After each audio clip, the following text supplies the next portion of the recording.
so often survivors are told, find the car, find the transportation, deal with daycare, deal with your workplace issues, and come find a service provider or someone who can help. That's not realistic for survivors in trauma. So we go to them after they've just experienced something that should never happen to them. I am joined now by the CEO of Women Helping Women, Kristen Shrimplin. Kristen, thank you for coming on the show. First off, I have seen you for months. We both are members of the Redheads with Glasses Club. That's right. That's right. I've seen you at the monthly meetings for a long time. Yep. I'm glad you had time to come on the show. Thank you. I appreciate it. Happy to be here. Thanks for inviting me. Yeah, glad to have you. One of the things I wanted to ask you about when it comes to your organization, and not just because this is a business show, but I think it's really interesting messaging. I've seen some of the messaging that you guys have out there on social media about the idea of investing in women, investing in survivors, investing in women, with the concept of investing being, seeing something that you believe in and then, putting effort into it in order to produce a result. And I think that's a really interesting piece of messaging for your organization. Yeah, and it goes beyond messaging. It's really about action. Right. So I think culturally we can look across a nation, we can look across this region, and we can say we believe survivors. Survivors just need to come forward and say their story. Tell us what happened. Go report it. Well, after that, right, and if they do all the things that we say they should do, what are they left with in terms of action and how a nation, how a region wraps its arms around them and invests in them? Yeah. And there's a lot of different ways of investment for that. One can be in safety, support, empowerment.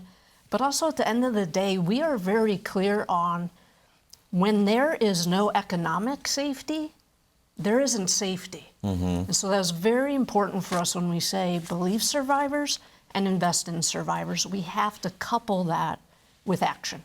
Yeah, in looking through your impact reporting and sort of going over that intro segment that we did, the idea of having funding specifically for relocation services and being able to have locks changed. That's right. I think that's some maybe nuts and bolts stuff that maybe doesn't occur to people looking from the outside. 100%. So imagine this. One of our advocates shows up with law enforcement at 3 in the morning. Yeah. Our advocates are providing you safety, meeting your needs in the ways that you tell us. But you are saying, you know what? Once my abuser gets out of jail, if they even go to jail, I don't have enough money to change the locks. Right. I don't even have enough money for a Ring camera. So we started hearing a lot of that during the pandemic, and we thought, people literally, just not by the violence are they trapped. They don't have a one-arm reach to $70. They don't have a one-arm reach to flexible cash. So we started thinking bigger and better and what could be possible. We show up on scene, we answer the hotline, we go to the hospitals, we work on campuses, we go to the courts, and time after time, survivors are in danger and they do not have the economic means to mitigate that. So that's where we changed the way we operate, and we started thinking like a foundation. Yeah. Well, and I know that we saw rates of violence go up in those early, that first couple of years of COVID, and then violent crime stuck around after that. And how much of the idea of maybe not having that real basic economic wherewithal, like you said, $70, how much of that influences somebody to go with a better the devil you know kind of thing, to not want to upset the apple cart? Absolutely. If my economic stability, a roof over my head, is tied to the person who's making a choice, and it is a choice, to violate and traumatize and commit violence against me and our children, I got to keep a roof over my head. And so that's why we know quantifiably survivors are the strongest individuals that we know. And they are constantly trying to mitigate that violence. And it's inherent upon our systems, an entire ecosystem, to say, as you're trying to mitigate the violence, and as you're with an advocate, and as you're going to court, and you're working with law enforcement, and maybe you're working with prosecutors, we have to show up to give you some viability economically. And that's why we leaned in very strongly to eviction prevention, to rent, to utilities, to car repairs, to medical bills. Yeah. I mean, think about inflation, right? The consumer price index right now is about, as of probably June, we're at 4.2%. Yeah, everybody's paying more for everything, basic stuff. Everybody's paying more. The feds want us at 2%, when we're at 4.2%. The vast majority of survivors we serve are 200% below poverty. They don't have access to cash. They're trying to buy eggs that have gone up in price, and they're trying to deal with the economic burden of violence. So that is why, going back to the tagline of believe survivors and invest in survivors. And we're very grateful to philanthropy and others who have shown up in this space and say, activate this cash quickly so that we can keep people, get people to safety. You talk about sort of pivoting the thinking for your organization and thinking about things more as a foundation. That's right. Was that the genesis of a lot of these different programs that may be a little bit newer? You guys do, like we said in the previous segment, the rapid response and being able to be there when somebody needs you in a given moment. Yeah. But then also there's prevention programs and working with law enforcement. You guys have a program called Divert, which is a law enforcement partnership. Is that one of the newer ones? So Divert's been around since 2018, so it's been about 8 years. What our agency has done time and time again is when there are horrific pain points, we have to think differently. We have to optimize differently. We have to grow our workforce and lead from the edge. So Cincinnati Police came to us in 2017 and said, in the city of Cincinnati alone, it was horrific. There were 18 domestic violence homicides. And they said, is there something else that can be done? And we said, there is, if you agree to take a chance on us and try something that is not being done really anywhere except we saw the model in California. Okay.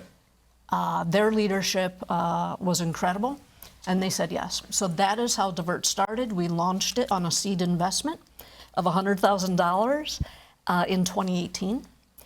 And since then, over the past 8 years, we have served over 11,000 survivors, over 10,000 kids. That's 21,000 humans we've responded to within about 17 minutes of getting the call. Wow.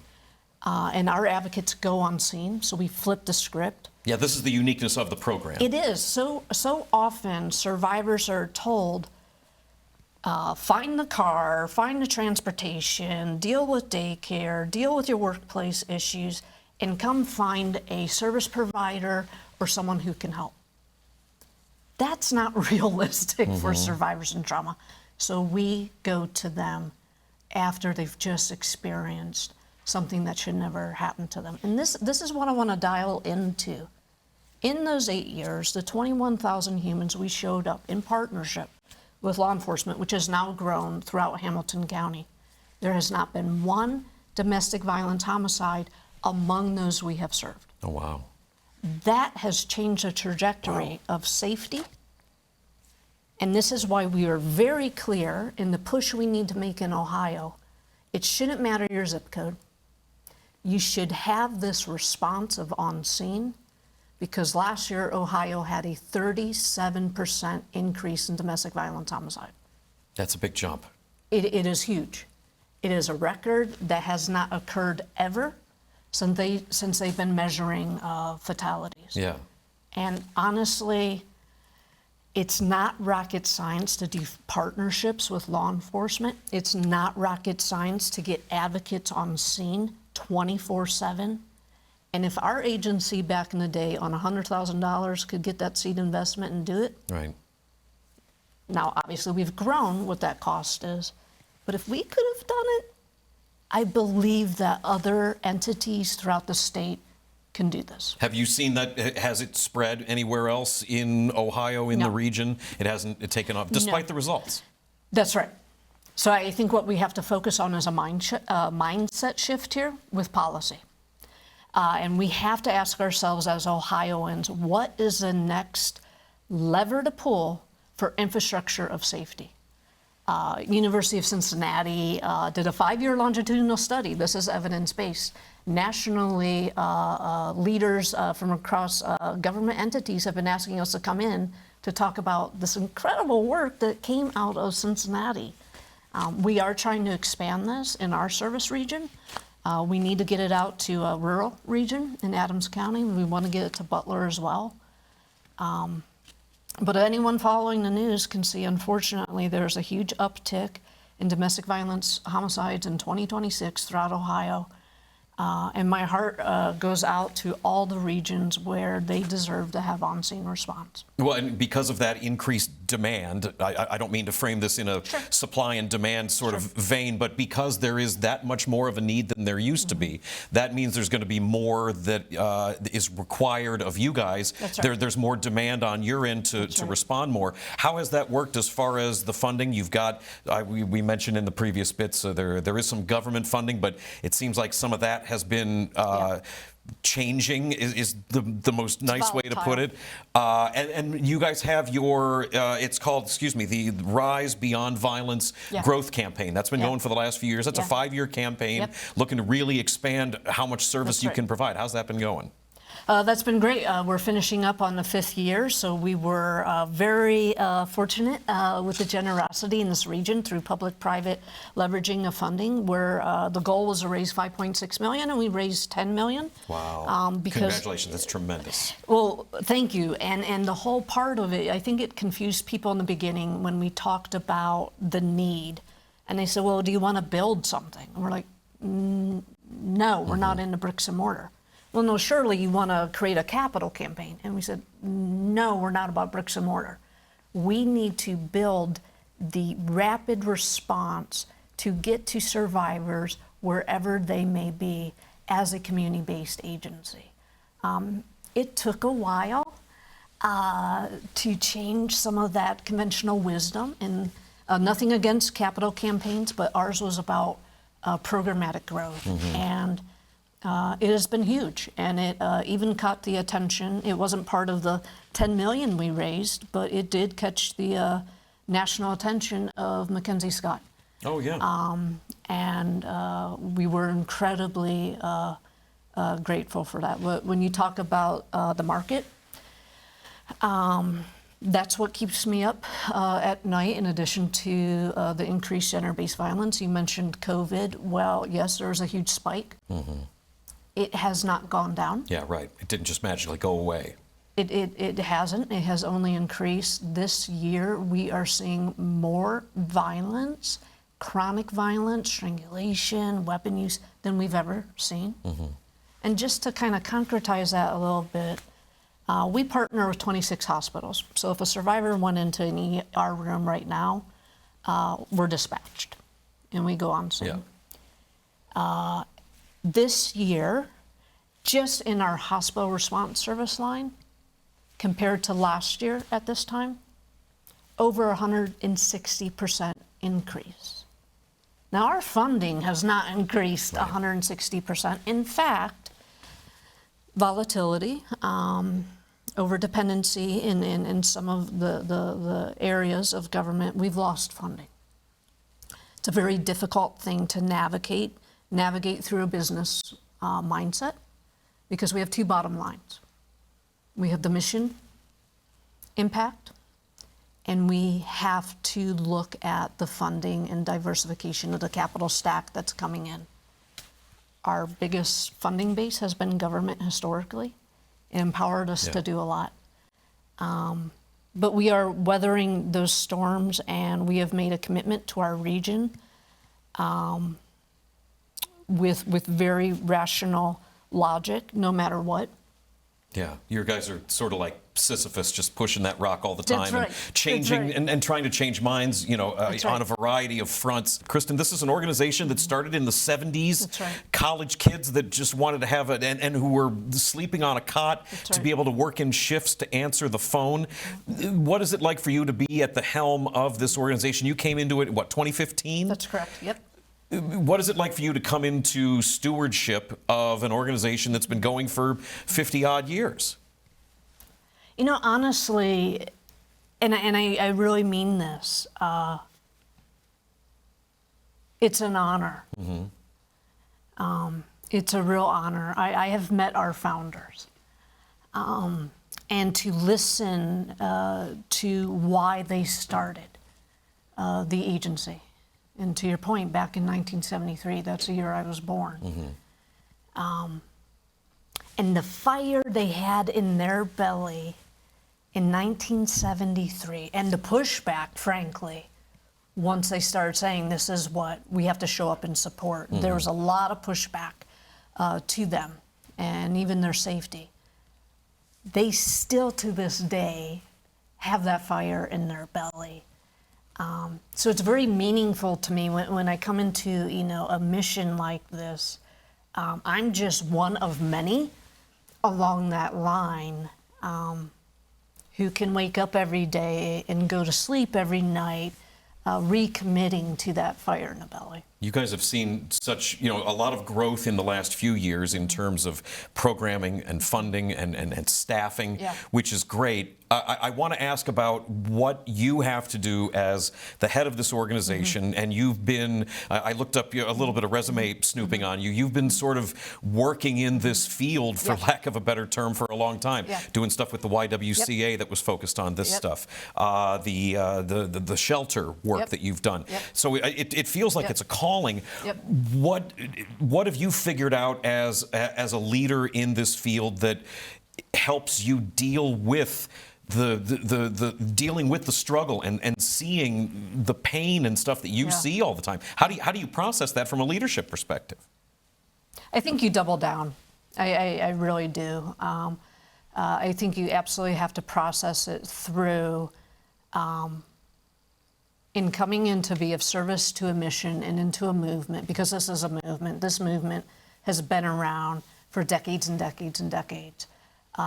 It's a doubling down on what do I choose to do with my life. I really can't think of anything better to have my avocation become my vocation and to truly focus on human rights, because for me this is a human right issue. It's very easy for me to see the line of what is just, what is right, what is about accessibility, what is about equity, what is about safety. And it's very easy for me to see the line around where we need to go, because survivors have been told time and time and time again, either they haven't been believed or they haven't been supported, or when they have been believed and supported, they get a little bit. And that should feel like the relief. And this is where I'm very grateful to be at the agency and in this region, because we do not abide by that. This is not about just being victimized. This is not just even about surviving. This quantifiably has to be about shifting our mindset for thriving and abundance. And I also frankly think that is a little wackadoodle for folks in the nonprofit sector to understand. Because we've been fed hook, line, and sinker, a whole history telling us, no, you exist based on the generosity of others, and so you should be happy with what you get. Just take crumbs and be grateful for it. And when I came to Women Helping Women, I was very clear. We're going to run this as an entrepreneur. We are going to do this as a startup enterprise, despite how many years we've been around. And we're going after investment after investment after investment, because we attach our vision to abundance and growth, not just for survivors and their families and their children, but for this region. Because, and this is where I'm really grateful to be sitting with you today, this is a business issue. The impact, the cost of domestic violence in this entire state, it's a $1.2 billion issue. 1.2 billion. In terms of lost productivity, in terms of medical bills, in any variety of ways. That's exactly right. And when you think about this region, and I know we're having a lot of discussions in this region around what can we afford to pay for, what can't we afford to pay for. Gender-based violence is disrupting our region up to the tune of $150 million. Again, the same metrics: workplace, health care, loss of productivity. And then when I think about the workplace, and we're so vibrant in Cincinnati, we've got this beautiful skyline. Well, guess where survivors are? They are in the workplace. Mm-hmm. It's a workplace issue. It is a huge workplace issue. Survivors are missing, on average, because of domestic violence, sexual assault, 8 days a year. Yeah. 60% of survivors in the workplace are losing their jobs because of the violence. 60% are saying their performance, it's not good. They're physically there, but they're not there. Right. And the part that really concerns me, because this is where I think we can really wrap our heads around this from a leadership lens, 44% of employees know that they're working right next to a survivor. And so how can we empower them to hold that space and to feel safe at their workplace? And the good news is, again, I don't think it's rocket science. I'm not suggesting that workplaces have to be the experts on domestic violence, sexual assault, but they have to be the experts on retention, recruitment. They have to be the experts on culture. So they could partner around this issue so that all of those metrics can perhaps improve, which honestly, and I don't mean to be like cut and dry about it, their bottom line Sure. is going to improve. I mean, it's about finding an avenue that resonates with some. You're talking about changing thinking and changing mindsets. That's right. And a lot of that has to do with finding a way in, finding a chord that you can strike that resonates with somebody in order to be like, okay, I get it now. That's right. I mean, that's what any sort of nonprofit work and changing mindsets, trying to find the buy-in. Yep. So is that messaging something that you have brought to the organization since the stewardship of it? We've seen quite a bit of growth, I think, under your leadership. Yeah. So I think it feels like there's a little bit of resonance that's going on there. Well, yeah, and we did. With more to do. With more to do, yeah. We did launch a program several years ago, Work Strong, where we go in and we work with workplaces. We were surprised. I don't know how it happened. Forbes did a write-up on us. And I think it ties in very clearly to what I'm very focused on, in addition to the human rights. It's this economic justice piece and really regional vitality. And what is getting in the way? How do we address those barriers, knock those barriers down, so that we can really focus in greater Cincinnati? Let's keep our the folks we have living here. Let's make this an attractive place for more folks to come. Which is such a mission statement for so many organizations and companies around here. That's a big part. It's a big pillar of this area. And it's a unifier.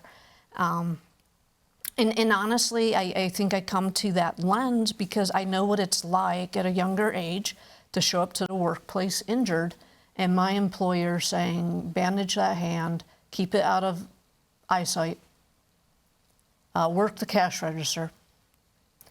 And there was no discussion. And there was, I didn't even know how to ask for support, but there was nothing. And I walked away, after my 8-hour shift before I went to my second job because my bank account was stripped by my abuser. And when I got to that second job, they saw my injury. And not only did that physical scar leave me with a reminder, that reaction at that time told me a lot at a young age, what I needed to know. And so I know a lot of people think, well, if you're president and CEO, you're focusing on a lot of things. My biggest focus is survivors. And what more can we do so that all of us in this region are equipped to show up, address it, support it, and navigate it. You're taking this argument out into the world with a lot of it. So much of what you guys have and the messaging here is quantifiable data. If A plus B equals this, then this is what we need to do. It seems like you're seeing some results on that. It also seems like it's a never-ending sort of thing. You guys are right now, were named recently a finalist on the Impact 100 list. We had Jenny Berg on the show early on. I love her. Really happy to speak with her about that organization. You guys are in the running here. That gets announced when? Soon? It does. That will be announced in September. Okay. So we got about another month. So fingers crossed. A lot of great finalists. Every single nonprofit who's in contention is absolutely fantastic. I hope that we're one of the folks that are standing up on stage. Yeah.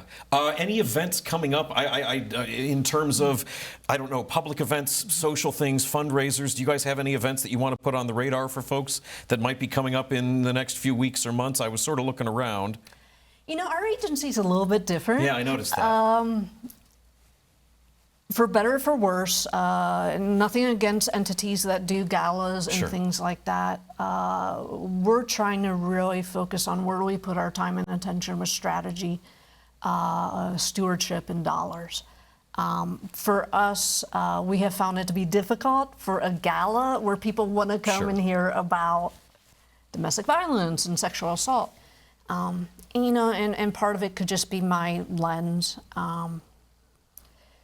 I might just not be like that person who can think about things in a feel-good way. I want to meet with business leaders in the corporate boardrooms and talk about how can we be of help to what your workplace may be experiencing. I want to be in the rooms with law enforcement and say, what more can we do? Or with the incredible healthcare industry we have here, and say, we know you're seeing more in the uptick. What more can we lean into? So all of that to say, no, I've got no PR for a special event. It's an organization that is clearly focused on the work, the nuts and bolts effort of the programming, both response and prevention. You heard her talking before about there's no capital campaign trying to build a building. It's about the work, and that's clearly what you're focused on. WomenHelpingWomen.org is the website. That's correct. Kristen Shrimplin is the CEO of Women Helping Women, doing a lot of work in the community, an endless amount of work in the community and growing from there. Kristen, thank you for coming on the show. I appreciate it. Thank you so much. Thanks very much.